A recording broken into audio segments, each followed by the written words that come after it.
Vamos a hablar hoy de un tema que considero fundamental, que es todo lo que le sucedió a las personas durante la pandemia.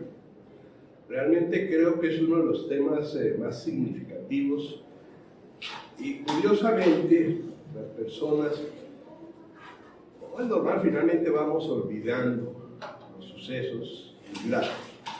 Mucha gente dice, pasemos la página, no hablemos más de este tema, dejemos eso así. Esto es tan profundo que ustedes recuerdan la gripe española. La gripe española ocurre al final de la Primera Guerra Mundial. Y entre la Primera Guerra Mundial deja una cantidad de muertos alrededor de 18 a 20 millones de personas. En tanto que la gripe española, que ocurre enseguida, deja 100 millones de muertos. Dicen que la tercera parte de la gente europea falleció por esa gripe. Pero ¿cuál es el asunto? Que uno va a consultar la bibliografía de esa época, los relatos de esa época, las narraciones de la gente, y no encuentra prácticamente nada. En tanto que de la Primera Guerra Mundial encuentra centenares de libros, artículos, películas, novelas. Eso me ha motivado a buscar dejar una constancia clínica, constructiva, sobre lo que ha sucedido, porque por demás todos sabemos que en cualquier momento vendrá otra pandemia. Bien, lo que ocurrió, el patógeno SARS apareció en el mundo, generó la enfermedad del COVID-19, el primer caso en Wuhan, en China. Eso lo identificaron en diciembre del 2019. Al comienzo, como todas las pandemias, no parecía que esta cosa fuera a ser grave, puesto que eran unos casos aislados. Pero al ser un virus de transmisión respiratoria, con la densidad de muchos sitios en el mundo moderno, con la movilidad tan grande que hay en la actualidad, pues rápidamente lo que ocurrió es que esto se propagó por todas partes. Se habló mucho de la zoonosis, y sobre eso quiero hacer una observación. Nosotros definimos zoonosis como las enfermedades causadas por los vertebrados, animales que llevan patógenos y entonces se lesionan a los seres humanos. Recientemente en una reunión de médicos veterinarios, yo planteé una cosa: no deberíamos, si vamos a ser justos con la epistemología y la lógica de la ciencia, no deberíamos hablar de zoonosis, porque no, por ejemplo, ¿dónde se ha visto que las gallinas estén persiguiendo a los seres humanos? Eso no ocurre. En cambio, se ocurre lo contrario. El ser humano detrás de las gallinas. Estoy hablando de la gripe aviar. Es decir, no es que la causen los animales, yo pienso que la causa es el ser humano metiéndose en el hábitat de los animales, además destruyéndolos y además comiéndoselos.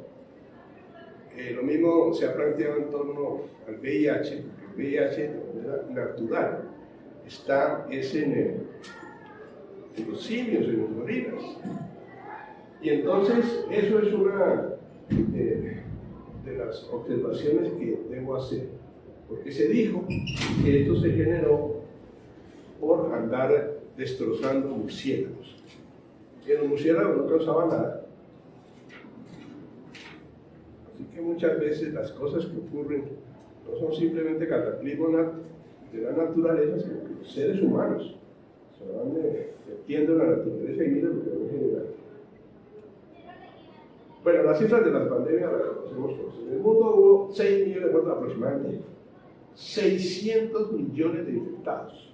En Colombia tuvimos alrededor de 142.000 fallecimientos y tuvimos 6.383.440 infectados. La observación que hago es la siguiente: hay un gran problema con la estadística. Cuando uno comienza a estudiar estadística, uno cree que la estadística es una rama de las matemáticas, que a fin de cuentas le presentan unas cifras, tablas, proporciones. No, con el paso del tiempo uno descubre que la estadística es una rama de la política. y es utilizada con fines políticos. La OMS dice que probablemente estas cifras haya que triplicarlas en todas partes. Hubo gobiernos que dijeron, no, aquí no pasó nada, simplemente no dieron cifras, no tan complejo. Otros que se comenzaron a exigir que si no tenía el paciente una PCR en las últimas 24 horas antes de morir, entonces no tenía por qué ser considerado. Lo pusieron en estudio. Esa figura del estudio que se hace también con los homicidios es una manera que tienen para ocultar las cosas. Entonces, estas cifras no reflejan exactamente la realidad. Ahora, también se habló del gran éxito de la atención de la pandemia en Colombia. No. Aún con estas cifras, Colombia ocupó el puesto número 13 entre 196 países. Pero realmente esto fue un fracaso para el país. Pero que también mostró que el mundo desarrollado no es que esté muy protegido contra este tipo de situaciones. El país con más muertos fue Estados Unidos, que se supone el país más desarrollado del mundo. El segundo fue China, que se supone que es el segundo más desarrollado. Aquí hay, como siempre en medicina, otros factores más allá, digamos, directamente de la clínica. Bueno, el interés es hablar de las situaciones psicológicas en relación con lo que pasó. Hubo aislamiento, como todos sabemos, y el aislamiento causa gran impacto psicológico. No necesariamente negativo, hay gente que le gusta estar aislada, hay gente que le gusta estar sola. Pero para el común de las personas, sacarlas de su rutina, de su hábitat, de su escenario corriente, fue terrible. El aislamiento generó muchas situaciones psicopatológicas. La distancia social en nuestros pueblos latinoamericanos, donde la gente no se abrazan y tanta cosa, no, es terrible para mucha gente tener que tenerse una distancia social. Entonces ya comenzaron a verse todos como trozos unos a otros, todos se pudieran acercar. Esto tuvo un gran impacto social. El uso de las mascarillas también es algo tremendo. Recuerdo una paciente que me decía, mira doctor, usted sabe lo que me gusta a mí la cosmetología, el arreglo, y además usaba lentes de contacto de diferentes colores y pelucas, y le gustaba cada 3 meses cambiar el color del cabello. Ella lo que me dijo, yo ya no pude volver a tener esa manera de relacionarme con los demás, y eso era comprensible. Hay gente que le gusta mostrarse mucho. El lado frecuente de las manos también impactó psicológicamente. No es fácil estar y menos con esas recomendaciones, ojalá cada 20 minutos, 3 minutos, son las cosas que no les llevan a pasarse el día lavándose las manos. Todo lo que ocurrió, estoy diciendo, impactó la mente de los personas. La vacunación. Uno esperaría que las vacunas no tuvieran tanto problema, ni discusiones, ni contradicciones, pero esto fue terrible. Fue terrible porque mucha gente ni siquiera aceptó la posibilidad de ser vacunada. De paso que la pandemia destapó todas las dificultades sociales, económicas, las desigualdades que hay y las individuales. Hablamos un poco más del aislamiento. En Colombia se inició el 6 de marzo y la cuarentena nacional duró 5 meses, 17 días continuos. Eso fue terrible. Yo recuerdo que cuando la alcaldesa de Bogotá dijo que iba a hacer una especie de prueba piloto de 3 días, todo el mundo se vino en contra de la pobre alcaldesa, la insultaron, se encerrará usted con su novia, haga lo que se le dé la gana. Bueno, eso era increíble cómo la insultaban en las redes sociales de todas partes. Pero ella tenía razón, era necesario interrumpir la transmisión del virus. Ahora pensemos un poco, 5 meses y 7 días encerrando seres humanos. Que el impacto psicológico, el impacto familiar, el impacto cotidiano, eso es terrible, fue terrible. También hubo además aislamiento selectivo. Este duró 1 año, 10 meses. Entonces las personas de mayor edad decían, ustedes no pueden salir. Ustedes tienen que quedarse encerrados. ¿Saben ustedes cómo afectó esto profundamente? Ahora, ¿qué sucede? Pues yo sé que cada persona fue afectada, lo sabemos todos, por la pandemia. Pero ahí interviene un factor psicológico importante que se llama el narcisismo. Entonces la gente decía,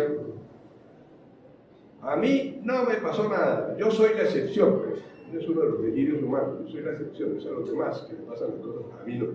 No, la verdad, con un poquito de autocrítica y de realidad, pues, lógica, todo el mundo fue afectado, directa o indirectamente. Algunos obviamente tuvieron unas situaciones más extremas y otros más atenuados. El mismo virus, como nos enseñan los infectólogos, eso atacó a todo el mundo. Es que era la partícula viral en 1 metro cúbico, había centenares de miles, y estaba en todas partes. Solo que las infecciones no fueron inaparentes, que hay gente que quedó con la sensación de que realmente no les dio. Pero sí, aquí algunos tenían buenas defensas, a algunos no les tocó una cepa tan agresiva y algunos habían estado vacunados, pero a todo el mundo le dio. El impacto fue diferente según los grupos. Esta cosa diferente cuando uno las estudia, la lógica diferencial de la ciencia, pues fue distinto en niños y adolescentes. Mire que para niños y adolescentes el juego y su grupo social es la vida. Eso fue terrible para muchos, tener que separarlos de sus amistades, de sus compañeros, de sus compañeritos. Eso fue muy complicado. Los ancianos, muchos que tenían ya muchas limitaciones, que uno ve mucho que la única actividad que tienen es salir de vez en cuando, por ejemplo, a pagar un servicio público. Eso es todo un paseo. O salir incluso a una cita médica. Esa era su actividad. Y se las quitaron. Y meterse a tomar un tinto son los tintos más largos del planeta. Las de los pensionados que se meten en una cafetería duran 3 horas. Y en las 3 horas toman un tinto. Además ya los conocen, los clientes y aceptan todo eso. Pero todo eso se acabó. Entonces, el impacto en ancianos fue tremendo. Fue distinto en hombres, y el hombre acostumbrado a salir y al trabajo, y fue muy difícil. Para las mujeres, claro, igualmente las exigencias que son muy frecuentes que corresponden a las mujeres, pero algunas volvieron al hogar. Esto fue para muchos, nos han dicho que eso fue magnífico. Por fin pudieron recibir al chino o estar pendiente de los hijos en la casa. Algunas volvieron a tareas que no es que les atrajesen demasiado, pero sabían de eso, tareas culinarias, gastronómicas. Algunos volvieron a eso y les fue muy bien. Y me parece a mí que más toleraron las mujeres que los hombres este tipo de encierro. Bueno, lo del personal de salud fue terrible. Es increíble la cantidad incuantificada de profesionales que fallecieron por la pandemia. Y fallecieron, estoy seguro, muchos de ellos porque les tocó, digámoslo así, o porque se sintieron excesivamente capaces de enfrentarse sin las mejores condiciones de seguridad los sitios de mayor contagio. Ahí no hay sino dramas. Por demás, el médico, la enfermera y muchas personas, sobre todo los médicos, semejante esfuerzo heroico, y cuando llegaban a sus casas no podían acercarse a los seres queridos. Segundo, estaban trabajando en condiciones absolutamente injustas, laborales, que son tan frecuentes en nuestro país. Pero por demás, los vecinos, como si se tratara pues de que llegó la gente peligrosa, una especie de, digamos, de bullying comunitario, no los toleraban. A muchos les tocó salir de sus viviendas. es que esto fue tremendo. La pandemia, si ustedes lo piensan bien, fue terrible con todos sus aspectos.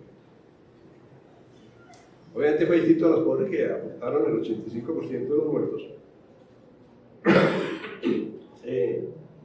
Los ricos, también hay que comprender a los ricos. Cuando a un rico le cuenta, mira qué desgracia, como decían en esa época, ya llevo 4 meses en la finca y estoy desesperado, quiero volver a... No, hay que entender que dentro de su punto de vista hay una queja muy válida, están acostumbrados a otra cosa. Igual, claro, no es lo mismo estar uno en una finca que en un cuarto.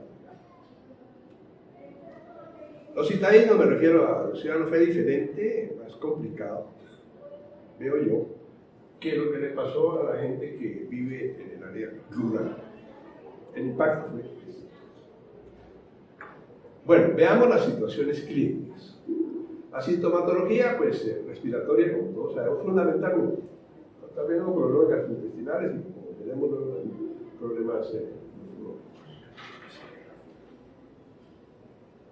en esto estamos hablando de aspectos psicológicos y psiquiátricos. Una de las cosas más molestas para los seres humanos es la sensación de ahogo. La sensación de ahogo es realmente genera unas ansiedades extremas, y era lo que estaban viviendo muchos de ellos. La hospitalización, nunca ha sido bueno que uno lo hospitalice. Así lo atiendan bien y así se vaya bien. Pero es que aquí la cosa era terrible. Era llegar en ambulancias, haciendo fila a las ambulancias en la puerta de las urgencias. Era entrar a sitios donde había gente que estaba muriendo. Era entrar a sitios donde se notaba la tensión emocional, la ansiedad, la tensión, la preocupación de todo el mundo. Era entrar solos, porque pues, las visitas se prohibían.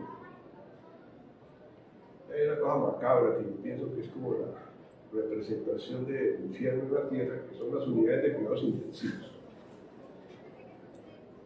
Es que nadie se imagina lo que es eso, a no ser que esté ahí atendiendo, o mejor, que no me tocó vivenciar en primera persona.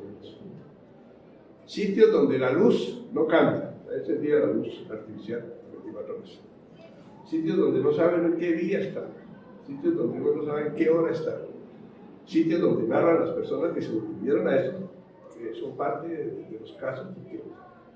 Todo este trabajo fue recopilación de casos. No solamente casos míos, sino casos de varios psiquiatras, porque varios aportaron también sus experiencias clínicas con sus pacientes y sus propias observaciones, que es el sentido de este texto. Además, en cuidados intensivos, algunos de pronto, cosas hasta la suerte, pues, el azar tenebroso. Algunos quedaban con vista a una paleta, unos más afortunados quedaban con vista hacia afuera, y podían ver por lo menos un lado de cosas. El hecho de someter a una persona a intubación es terrible. La mala persona sabía que eso era preámbulo de morirse. Ahí hubo situaciones dramáticas, muchísimas. Y, bueno, en el texto yo relato las vivencias de 2 médicos famosísimos que les tocó pasar por esto. Digamos, me dieron lo mismo, cosas que capaz uno sabe en el ejercicio médico. Es que una cosa es ser paciente y otra cosa es ser médico. Y mucha gente, hasta que no le ocurre algo grave, a él mismo, a mí me ha llegado, no se vuelve más humano en el trato con sus propios pacientes. Así que ese fue otro elemento importante de lo que ocurrió. Claro, para la unidad de cuidados intensivos tiene que ser así, otra cosa que se quejaban de muchos los pacientes. Uno no sabe con quién está hablando. Se acerca como venían tan protegidos. El personal sanitario a veces eran indistinguibles, no se podía saber si era el médico tratante o si era otro. Y además a veces por el tema de contagio ni le hablaban al enfermo. Además incomunicados de la familia, totalmente incomunicados. Sin poder decir estoy vivo, estoy bien, estoy mal, nada. El impacto psicológico de eso fue espantoso. Ahora, ¿cómo reaccionaron las personas? Como digo, fue pues cada cual, según su forma de ser, según sus posibilidades, según su cultura, según lo que le tocó, reaccionaron de manera diferente. Muchos simplemente hicieron negación, dijeron, no, eso no es... Ah, bueno, imagínense los líderes diciendo de los países, como pasó con Estados Unidos, como pasó en México, como pasó en Brasil, diciendo, como pasó en Gran Bretaña, diciendo, no, esto es una simple gripa, no hay que preocuparse. Mire, con mensajes de esos mataron millones de personas. Esperamos que lo hayan hecho de buena fe, en el sentido que querían era manejar la situación y no alarmar a la población. Pero es una cosa que hay que evaluar en las pandemias, quiénes son los que dan las orientaciones, porque es que los políticos dan orientaciones políticas. Bueno, la gente cambió de actividades, eso le correspondió a todo el mundo. Hubo muchísima agresión, yo diría que apenas explicable, comprensible. La gente tensa, frustrada, con problemas de toda índole, pues estallan agresivamente. También, y eso por ejemplo es otro de los casos que relato en el texto, que lo escribió aquí un profesor de la facultad que ahora está de vicerrector de una universidad, cómo en esa universidad el personal administrativo se unió para ayudarse unos a otros. Porque aquí hay lecciones en todo sentido, en el sentido negativo, pero también en el sentido positivo.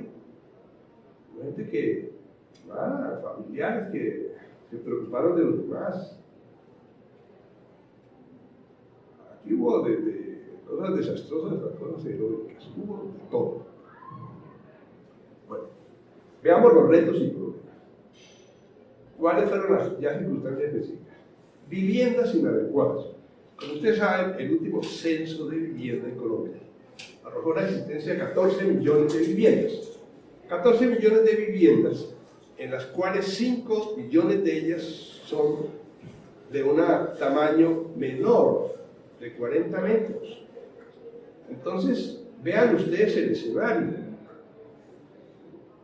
Una pareja que normalmente no se aguantaba nunca, solo seguían porque salían temprano a trabajar, no se veían en fin de semana a pelear.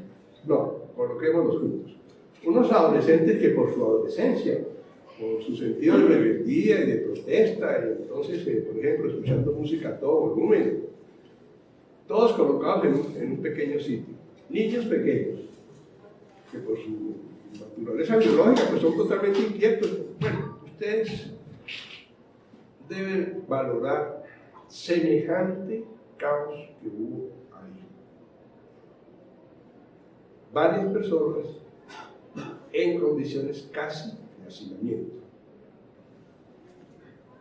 Problemas económicos, la principal fuente de trabajo es el empleo informal en Colombia, son 13.200.000 personas que trabajan de manera informal. Esto entonces lo que generó, les dijeron no pueden salir, vivían del día a día, de la venta diaria. Entonces la gente, para acabar de completar, no podían vender sus productos.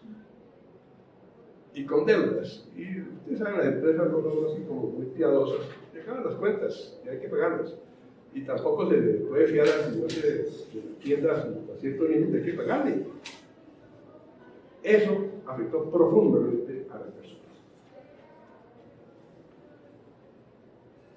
Se puso de relieve, han visto cómo engañan a la gente, que aquí tenemos una magnífica conectividad, y cada rato tenemos problemas de conectividad en Colombia.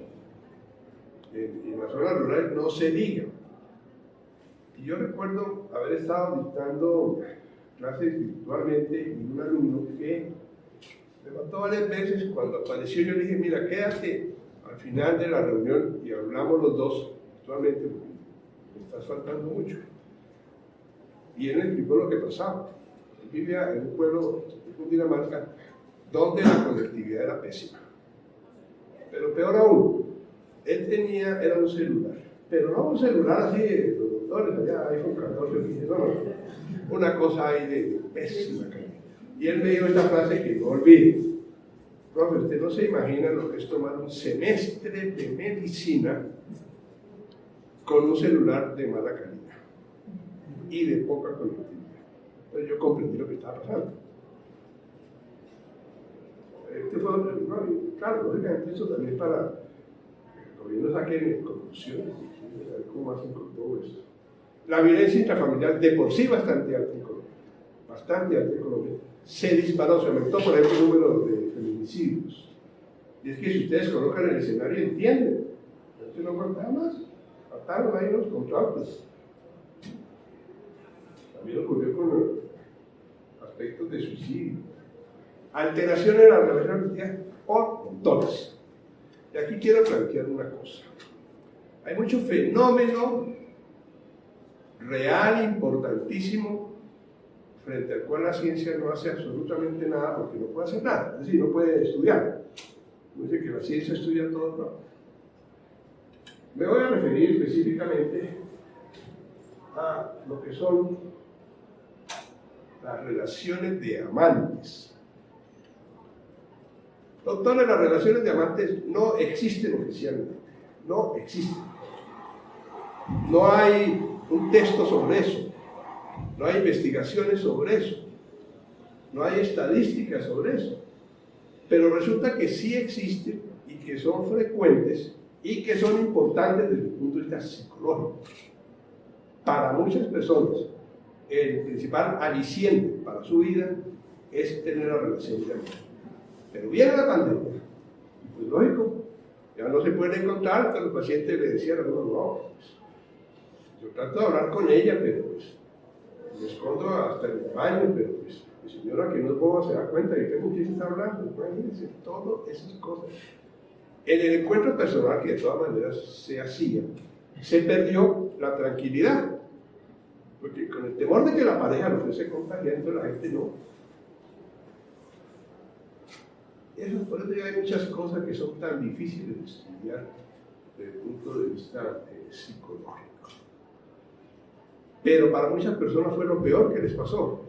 Los que no tuvieron directamente el COVID, lo peor que les pasó es que se les destruyeron muchas relaciones afectivas.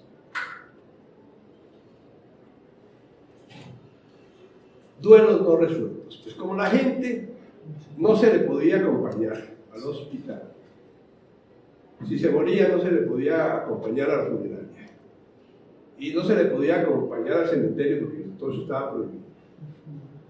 El ser humano necesita de todos esos pasos pues, para entender que una cosa tan dura y tan inevitable tiene que elaborarla y enfrentarla. No pudieron. Total, quedó muchísima gente con duelos no resueltos. Duelos absolutamente latentes y dañinos, supremamente dañinos, cuando la gente guarda como un carbón encendido dentro de sí, supremamente difíciles. Hubo muchas fiestas que terminaron en hospitales, todos fuimos informados de eso. Se reunió la familia y dijo, no, pues vamos, si nosotros no nos contagiamos porque somos de la familia, pues las cosas mágicas de la gente. Sin embargo, esto terminó en tragedias. Y ahí surgió otro problema gravísimo desde el punto de vista psicológico. Culpas y remordimientos. Lo voy a mencionar como en una frase. ¿Quién fue el que contagió a la abuela? ¿Quién contagió al abuelito? Esa fue la pregunta de muchas familias. Y claro, siempre había habido alguien que no cumplía la norma, salía y traía. Bueno, mire, muchas familias se desintegraron por culpas y remordimientos. Otra cosa que apareció, medicamentos mágicos, la gente comenzó a tomar lo que ustedes quieran. Ajo, moringa, hidroxiclorina, ivermectina, bueno, el científico Donald Trump recomendaba que uno tomara antisépticos, ¿no? Que eso debía servir contra el virus. Esto fue una cosa, esto fue una tragedia. Lo peor es que, por andar en estas, muchos no tomaron las medidas científicas que sí eran posibles. La información fue terrible. Mucha gente, por agobio, no quiso saber nada. Mucha gente entró en lo que se llama la infodemia. Es que eso eran informaciones súper alarmantes, no se sabía cuál noticiero era peor. Hubo momentos, ustedes recuerdan, en Colombia, en que tuvimos 650 muertos por día. Eso le da una gran zozobra. Y otra cosa importantísima, gravísima que ocurrió. Algunos patólogos y cardiólogos me dicen, mire, eso produjo más muertos que la propia pandemia. Porque es que mucha gente sencillamente suspendió tratamientos. Yo que voy a ir a un hospital para que me contagien. Eso es lo que llevó, entonces, a que las patologías se agravaran, a que se perdieran posibilidades de tratamiento. También desde el punto de vista mental, pues, es decir, la gente no iba a controles, no tomaba los medicamentos. Toda la patología se agravó. Fue otro de los tremendos impactos de esta pandemia. Bueno, finalmente yo quiero hablar sobre aspectos específicos en relación con la situación mental. Lo que hubo fue lógico: ansiedad, depresión, miedo, incertidumbre, insomnio, alegría. Estamos hablando incluso de personas muy normales, pero personas normales sometidas a semejante prueba pues, de la naturaleza tremenda. Los esquizoides. Bueno, les cuento lo de una paciente que yo perdí de vista, es muy esquizoide, como muy insegura, y a mí me preocupó muchísimo. Yo la atendía en consultorio privado, no me podía ir a un consultorio. Yo, infortunadamente, tenía ya en el cuaderno los datos de ella. No me había ocupado de tener los datos en el celular. Por fin un día pude ir al consultorio, sacar el cuaderno y después llamar. Decir, mira, hablas con el médico Pablo Rodríguez, yo estoy muy preocupado por ti. Y me contesta con una risa alegre que me desconcertó muchísimo.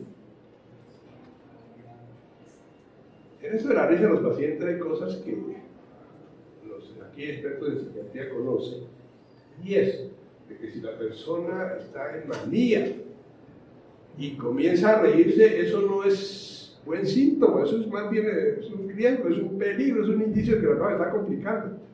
Pero esta no era así, era esquizoide. Y le dice, mire, usted sabe cómo odio yo a la gente con la cual trabajo. Yo no quiero ni verlo en el trabajo. A mí todos esos chismes del trabajo, todas esas envidias, todas esas rivalidades, para mí me caen muy mal. Yo detesto todo eso, esas intrigas, esos complots, a mí todo eso me cae mal. Y me mandaron para la casa, y entonces aquí no tengo que ver a nadie.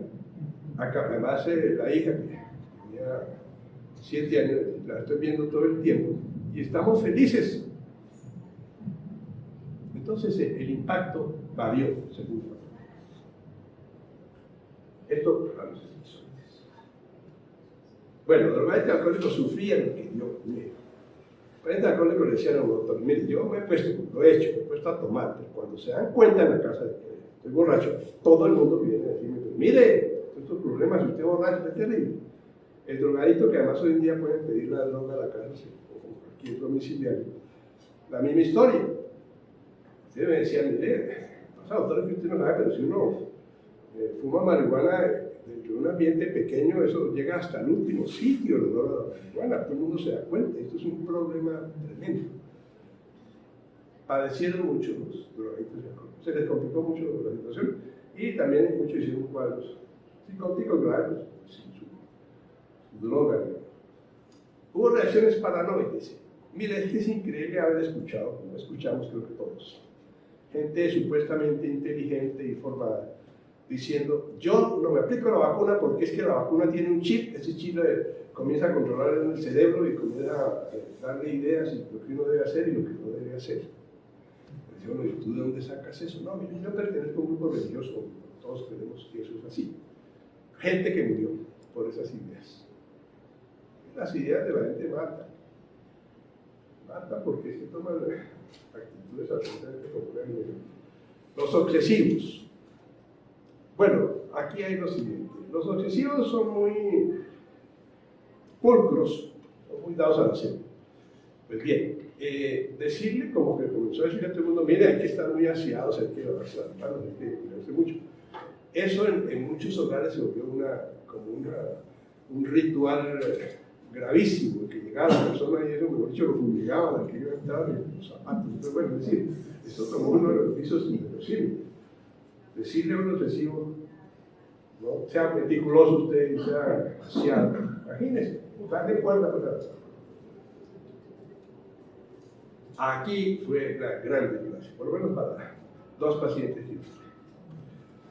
De lo peor que se le puede decir a un ser humano, claustrofóbico, es decir, usted tiene que encerrarse, eso es de lo peor, eso es gravísimo, eso es una tortura que no se han inventado ni los chinos, digo yo. Pues hubo uno ahí que no sobrevivió la porque es que era demasiado padre, y con otro yo ya no sabía qué hacer, realmente no sabía qué hacer, porque ahí no bastan los consejitos, ¿no? Y los ansiolíticos, no, era totalmente desesperado. Quien salvó pues la situación fue un residente, porque yo le conté el caso y mira, me imaginaba que estoy con esto. Dijo, profe, pues a ver, ¿y usted por qué no le pone una mascota? Dijo, ¿cómo así que le pongo una mascota? ¿Qué es lo que me está diciendo usted? Sí, mire, acaba de salir, eso era la semana anterior, una resolución que autoriza que si la gente tiene mascotas, pueda salir media hora al día a darle la vuelta a la mascota. Y me dice, como nadie controla eso, pues entonces si no puedo salir varias veces. Dije, ay, vamos a probar si me atento. Una tarde llamé al paciente. Pues te llamo para decir que tienes que comprar un perro. Y me contaste que no es perro. ¿Y para qué? Le conté. Digo, pues claro, el paciente le hace caso al médico. Y el señor compró el perro. Mire, yo creo que era la primera persona que levantaba en Bogotá. 5:45 de la mañana, ya estaba con su perrito. 6:30 de la noche todavía con pero fue una medida salvadora. Doctor Mateo, lo que no pudieron hacer los psiquiatras de la psicofarmacología, lo hizo una mascota.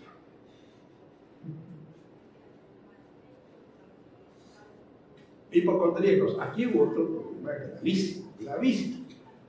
Usted se comprende la esencia del hipocondríaco. Yo estoy enfermo, nadie se da cuenta que estoy enfermo, yo me voy a morir, estos médicos son incapaces, no reconocen lo que me está pasando. Y decirle a ese tipo de personas, tienen que cuidarse mucho. No vaya a ser que si usted le da una cefalea. Entonces, mejor dicho, eso incrementó el hipocondríaco. Una paciente específicamente, recuerdo que en esa época comenzaron a aparecer las pruebas caseras de COVID-19. Tenía familiares en el exterior. Y se hizo a una de ellas, pero no a 5 o 10, sino casi a 200. Y entonces se vivía haciendo la prueba, el test. Los depresivos se deprimieron y hubo mucho suicidio. El problema con el suicidio, ustedes lo saben cuál es. Es otro de los aspectos que nunca jamás nos enteramos. Porque como es apenas comprensible, si la gente puede ocultar el suicidio, lo puede disfrazar de accidente, lo hace. Que el abuelito se robó por la escalera, no, mentira, se botó desde el 3er piso. Que la joven salió y se metió en una tienda de mala calidad y le dieron un almuerzo que estaba pues, intoxicado. No, mentira, se compró el laticida y se lo tomó. Que el adolescente se puso a jugar con el arma de fuego, que preciso que estaba cargada, que él no sabía, y preciso que se le disparó, y preciso se le disparó en la cabeza. Además también hay médicos que, bueno, yo no discuto eso, simplemente describo lo que pasa por la sociedad, con la familia, para no, que tengan el diagnosis pues, forense que hay en torno a eso, dan certificados de defunción, atribuyendo la muerte a otras causas. Pero hubo muchísimo suicidio. Por ejemplo, en la población migrante venezolana, que me contaron varias trabajadoras sociales, eso era una cosa, imagínense ustedes, además de todo lo que estaba pasando, uno botado en un parque sin nada, después de haber caminado quién sabe cuántos miles de kilómetros en condiciones desastrosas, después de haber comido prácticamente nada, haber estado expuesta a la intemperie y a las agresiones todo el tiempo. Diríamos que, como decía Baker, un premio Nobel de Economía, que estudiaba el comportamiento humano, decía, hay veces que el suicidio es bastante lógico. Mas hubo también situaciones favorables. Muchos de los alumnos dijeron, no, ¿qué? Salvarse uno de 4 horas de transporte, eso es una maravilla. Una maravilla. El que no ha vivido el transporte por dentro no sabe de qué está hablando. Se incrementó el teletrabajo, la telemedicina. Lo mejor fue para la psiquiatría. De las 144 especialidades y subespecialidades que reconoce la American Board, la que mejor se puede ejercer desde la distancia es psiquiatría, incluso a veces con simple llamada telefónica. Yo recuerdo que antes de la pandemia, yo con el profesor Rafael Antonio Vázquez Rojas, yo le comentaba mucho eso. Mira, unos pacientes míos se han ido, son ejecutivos, van al exterior y me dicen, necesito seguir comunicado con ustedes. Y bueno, pues sí, pues, hablemos, pero yo no le garantizo que eso sea igual. Para mi sorpresa, pacientes conocidos, muchos comenzaron a contarme cosas cuando era a través de la comunicación impersonal que no me habían contado en la comunicación interpersonal. Entonces, claro, hay otras especialidades que uno dice, ¿cómo hicieron los ortopedistas para hacer los neurólogos, los ginecólogos haciendo consulta de telemedicina? Eso fue un caos. Hicieron lo que pudieron, por supuesto, no estoy criticándolo, pero digo, lo mejor fue para los psiquiatras y para los pacientes. El telestudio se incrementó, se dieron muchas formas de avanzar en eso. Hubo integraciones familiares importantes, porque las familias no eran las que andaban agarradas, algunas simplemente andaban, eran desunidas, y al reunirlas, muchas comenzaron a funcionar mejor. Repito, la pandemia afectó a todo el mundo, directa o indirectamente, y afectó de una manera muy interesante. Bueno, termina la pandemia. Aquí muestro un autorretrato de Edvard Munch, el famosísimo pintor. Y ahora más famoso es el grito, que muestra una situación de pánico.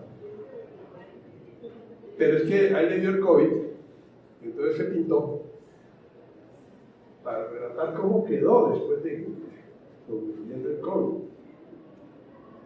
Las secuelas neuropsiquiátricas han sido muchísimas. El non-COVID, COVID prolongado, la gente quedó con apatía. Y mucha gente no sabe por qué quedó con apatía. Le dicen, pero si es que a mí no me dio el COVID. No, el COVID le dio a todo el mundo. Otra cosa es que ha sido inaparente. El insomnio, eso, aquí el señor director, que es el experto, pues en problemas de sueño, eso se incrementó de una manera espantosa. Fallas en la memoria, casi que con toda persona que uno habla le dice a uno que no, yo que hago, que no me están funcionando. Cefaleas a granel y anóxidas, pero quedan otros factores. Hoy en día, tanto neurólogos como psiquiatras están enfrentando esta inmensa cantidad de secuelas. Bueno, pues de todo esto hay que sacar recomendaciones. Y son basadas en lo que ha ocurrido, que tomen en cuenta la ciencia, que no sean los políticos los que tomen las decisiones, porque miren las basadas letales que hicieron. Obviamente hay que mejorar los servicios de salud, incluyendo, por supuesto, mejorar las condiciones del personal sanitario, condiciones laborales que son de muchas partes precarias. Bueno, hubo áreas de la medicina que en muchas partes del mundo hoy en día son muy tenidas en cuenta. Salud pública, epidemiología, microbiología, farmacología, neumología, con un gran impacto alrededor de eso, y la psiquiatría. De hecho, para decir que la psiquiatría, sin pensar en el respeto de las demás especialidades, mucho menos, es hoy en día la especialidad más importante de la medicina en el mundo. que más se está teniendo en cuenta, cuáles están solicitando más participación y más servicios.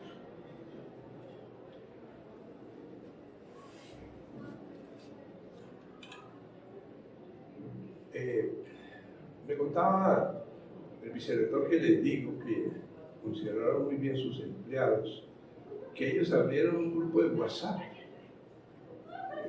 Donde WhatsApp muchas veces es para chistes, cosas ahí secundarias. No.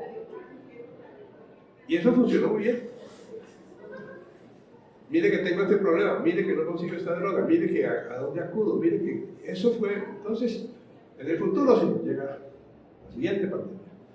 Una cosa importantísima es grupos, claro, con orientación, o sea, con servicio de información adecuada para las personas que tienen que ver con esto, con el manejo de la pandemia y con las personas que lo están sufriendo.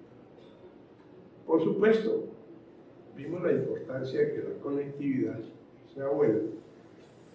En Colombia yo diría que más o menos las 2/3 partes del país funcionan con un nivel aceptable de conectividad. Sabemos de muchísimos municipios donde la cosa es pésima y muchísimas áreas rurales prácticamente no hay.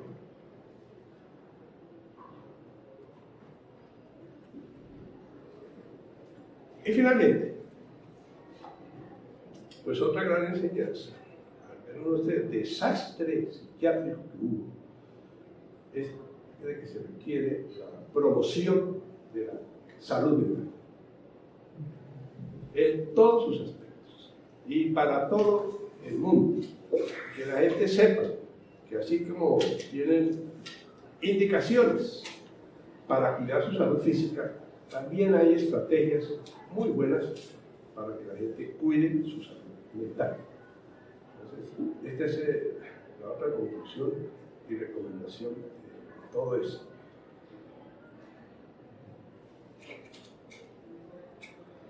Bueno, estos eran los puntos que yo quería plantearles.